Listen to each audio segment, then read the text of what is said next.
子供の頃から絵が好きで、当たり前ですけど、それでずっと絵ばっかり描いてたのを覚えてます。本当に絵を描くこと以外がすごく嫌だったんですね。学校の勉強も何もかもやりたくなかったです。たとえ芸大の受験みたいな石膏デッサンみたいなすごくつまらない作業であっても、絵を描くということだけに特化された時間っていうのはものすごく幸せな時間で、僕にとってはね、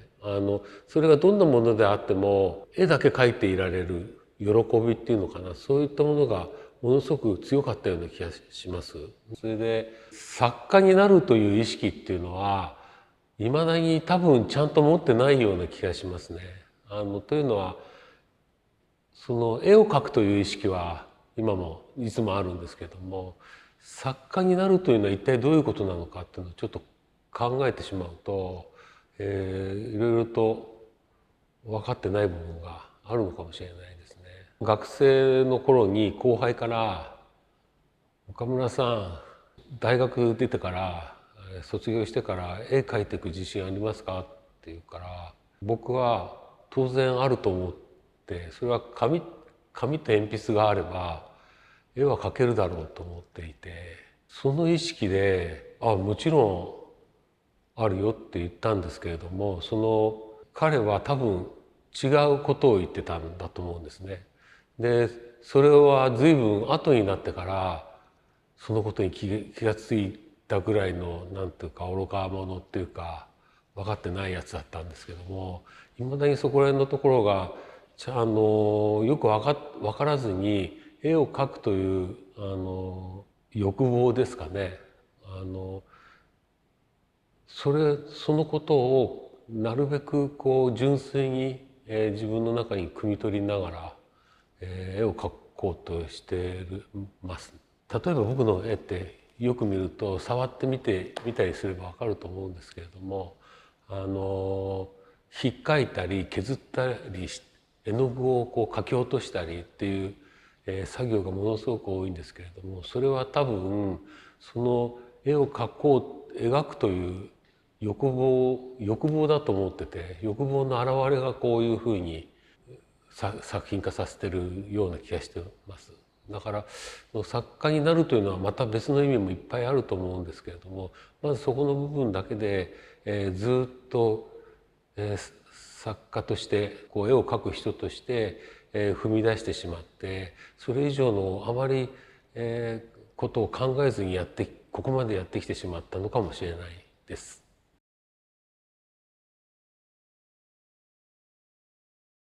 僕は昔1年ぐらいアメリカに行ってたことがあったんですけれども、アメリカのニューヨークのあたりにいて、で毎日美術館でアメリカのアートを見てたんですね。一番分かんない絵がその中で、例えばポロックの絵とかはある程度なんとなく感じつかめるんですけれども、一番つかめなかったのはバーネット・ニューマンという作家が、つかめなかったんですね、当時ね。それはなんでこれがそんなに素晴らしいのかっていうのが、ただ色が分けて塗ってあるだけじゃないかっていうぐらいの感じしか受けられなくて、もちろん歴史的なモダニズムの歴史としては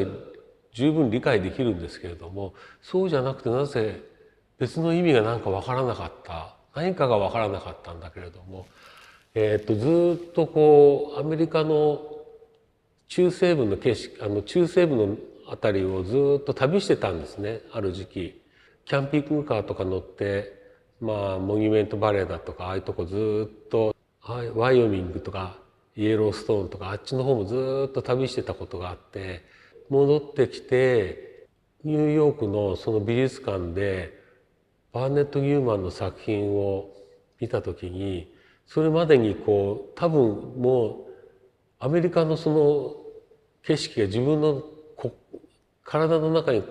入り込んでたような気がするんです。でその景色を見た後にそのバーネット・ニューマンの作品を見た瞬間にもう感動して涙が出てきたのを覚えてるんですね。それは一体何だったのかよく今でもちゃんと説明がつかないんですけれども、そういうもんなのかなと思って、アメリカの現代美術のアメリカの現代絵画の裏側にはやっぱりアメリカの景色のようなアメリカの自然のようなものがやっぱり裏側に潜んでるんじゃないかなっていう思ったんですね。で、自然の大事さっていうか、まあ僕らも日本画家なんでもう自然を大事にしなさいみたいなことをよく教わってたんですけど、そういうレベルではなくて、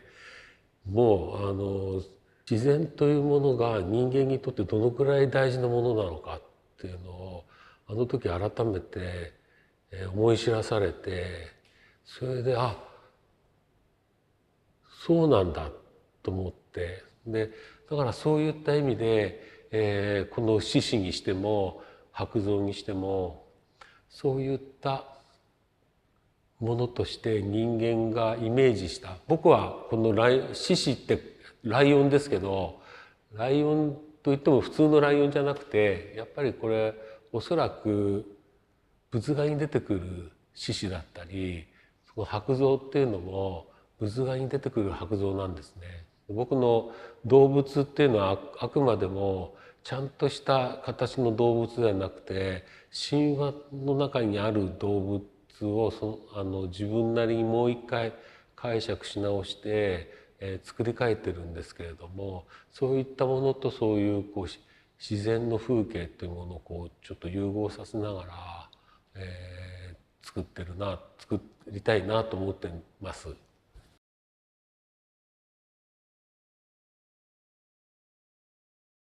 僕らの日常の中で暮らしている中にある、風景のような自然界があって、そこの中で僕ら暮らしてて、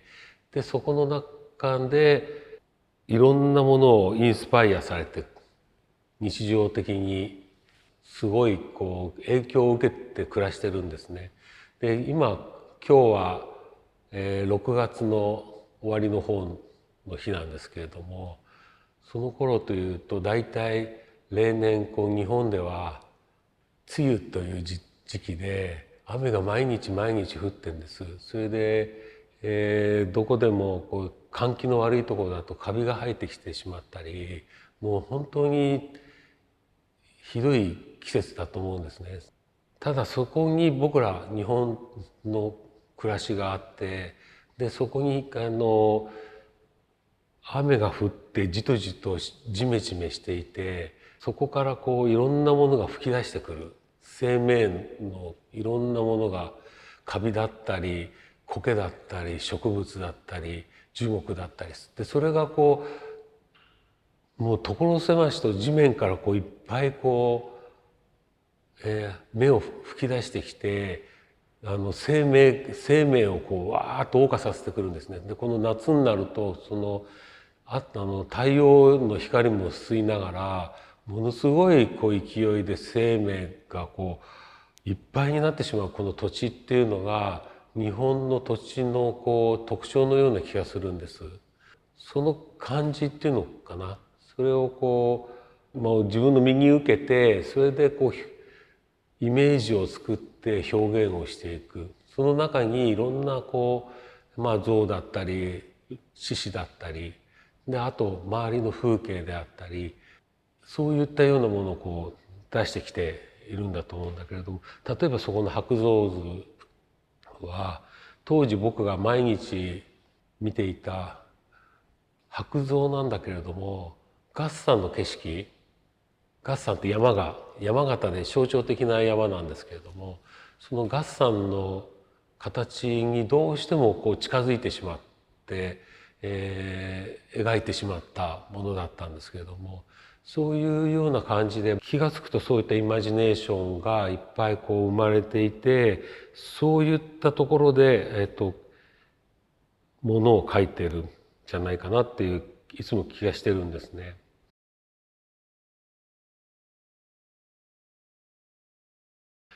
なんでなんですかね。でもそういったものへの憧れっていうのはものすごくあって、おそらく一番強烈にあったのは小学校12年の頃に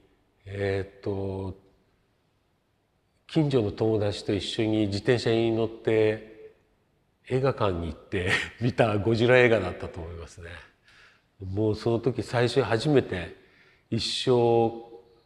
で初めてゴジラ映画を見た瞬間になんてものがあるんだと思って、それでそこから何かすごい影響を受けたような気もします。もう取り返しがつかない感じですよね、あれ見ちゃった以上ね。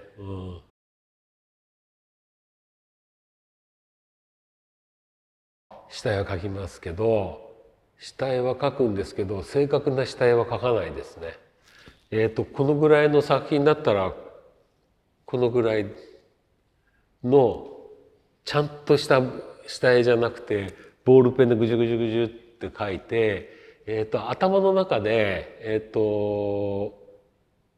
頭の中に作るんですよね。で、書かれてるのはメモ書き、メモでこれ見れば大体どういうことをイメージしてるかっていうのが分かるんですよ、それ見ると。でここにあるのをそのままこう写してんじゃなくて、これを見るとこう頭の中にピッて出てくるのをそのまま写してる感じですかね。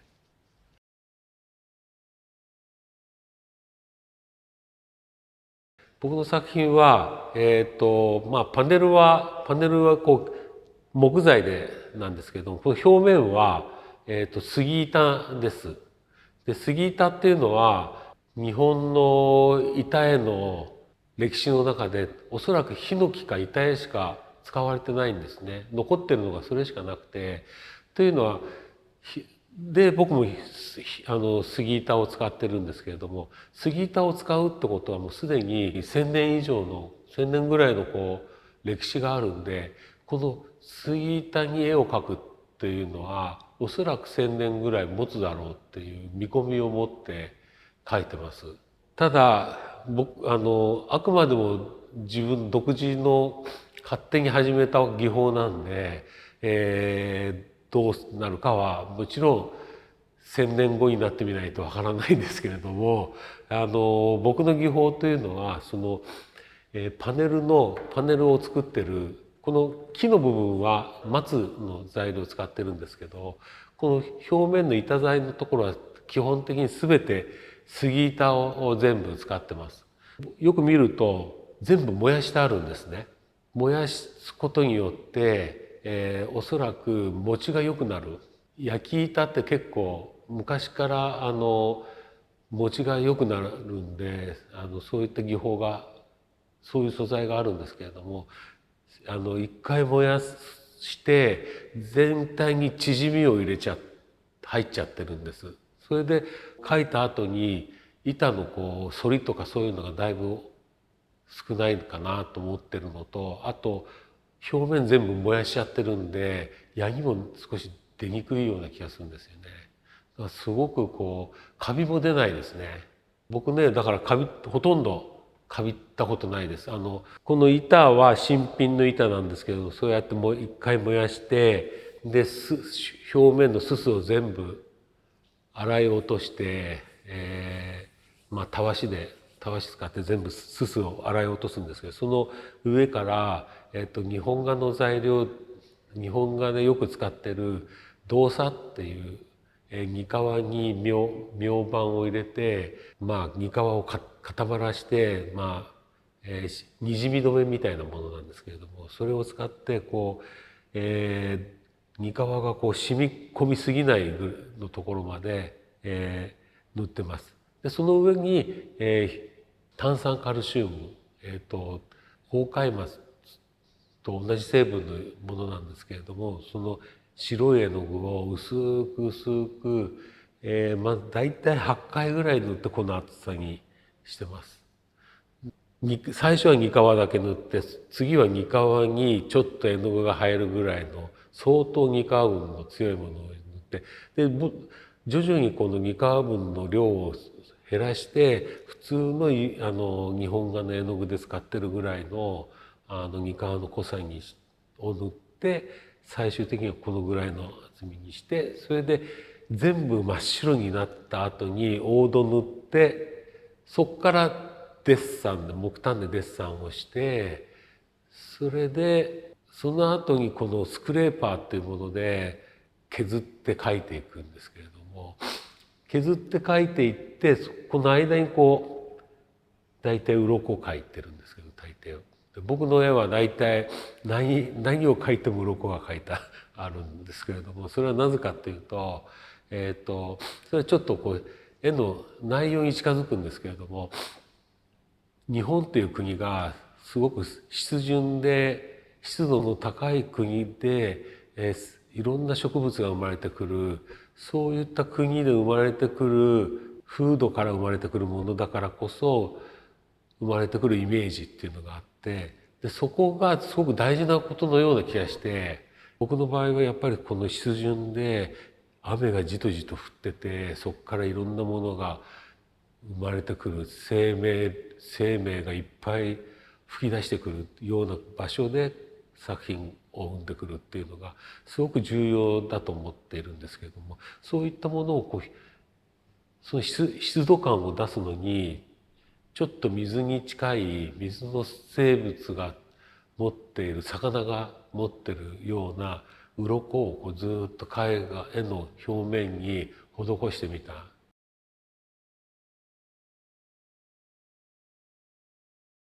日本の美術っていうのはもともとそういう絵画として完成してないで、多分絵画っていうよりもただの絵だったような気がするんですね。絵を描いていた。でそのレベルで存在してたものが、いろいろとこうヨーロッパから来た絵画というものが現れて、で日本のそういった絵画になりきれなかったものも一緒に絵画として扱われちゃうようになって、すごくこう貧弱な絵画が生まれてきたような気がするんですね。もともとは例えば茶室で障壁画があって、そこにこう水墨の絵が描いてあって、それがあってこっち側には庭園があって木が生えていて、でここでお茶を立てて飲んでいる。でその全体の環境を味わっていたんじゃないかなって。いわゆる絵画の一個の平面の強さではなくて、全体の環境の美術でなかったのかなっていうふうになんとなく感じていたんですね、昔から。それでこの形になったのもいわゆる平面としてではなくて、その中間の折り紙みたいな感じのところで存在している絵画で、これも真ん中の部分、ここは割と見やすく平らにしてるんですけど、これは体なんですよね。ここは体なんで、ちゃんと形が見えないんですよ、これじゃ。出っ張っちゃってるから。でも体の立体感はこの方が感じるでしょ。そういったものとして絵画っていう常識からちょっと超えてて、やっぱ折り紙のように、折り紙の鶴みたいなもんですよね、これ。ちょっと半分立体なんだけど半分平面みたいな感じの、なんかこう絵画としては未完成な感じっていうのかな。それをそのまんまこう出してみたいなっていうのは、立体と絵画のちょうど中間ぐらいの折り紙ぐらいの感じで僕は作品作ってます。だからこれは絵なのか、でも立体にしちゃちょっとね弱すぎるかなと思うんだけれども、でもこの作品のこの屏風の厚みっていうんですかね、これも十分自分の中でこのぐらいの厚みが必要だってことでこの厚みにしてたり、やっぱり厚みっていうの大事だったり、立体のこのあれもこう大事だなと思ってます。で全体に白くして削っていくんですよね。削り落とすことによって作品が現れてくる。でその削り落としてこう形を作っていくところが僕が描いてて一番楽しいっていうのは、こうやって線を引いて鱗描いてるぐらいだったらなんとなく後でなんとかなる取り返しがつくんですけど、ここ全部落としちゃう。途中に来て途中のところで全部落とすっていう作業をやることによってもうそこからもう二度と帰れないんですよね、書いてて。もうそれ以上削り落としちゃったけどここやっぱり必要だったわってできないんですよ。でそれがね好きなんですよね。なんかここで形をこう作る、これ一回やっちゃったらもう二度と帰れないっていうのがね、そのドキドキ感が大好きですね、絵描いてて。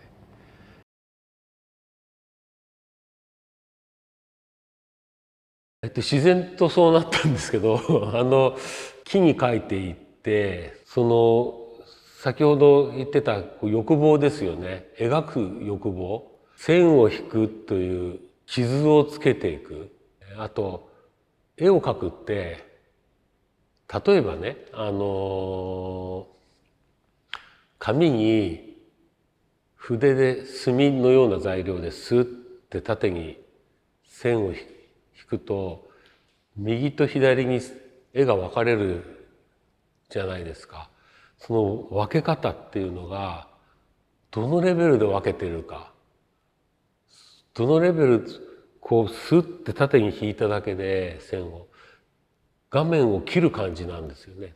右と左に。その見事な感じっていうのは例えば日本の作家かどうかわからないですけど、例えば宮本武蔵がスッて縦に線が引いてある絵があるんですけれども、それ本当に見事なんですよね。それは何が見事なのかわからない。本当に見事にスッとゆったりと右と左と分けてあるっていうその感じっていうのが絵の描く最初の欲望に近い何か切ってしまう、そういったことのなんか原点のような気がするんですね。でその右と左に分けるという感じを多分ここではスクレーパー硬いものでギュッと画面に傷つけていくっていうのをちょっと宮本武蔵とはレベル違いますけれども、やっぱりそこには気持ちがあってずっと真っ二つに割ってやりたいっていう緊張感とかそういったものがあるような気がするんですね。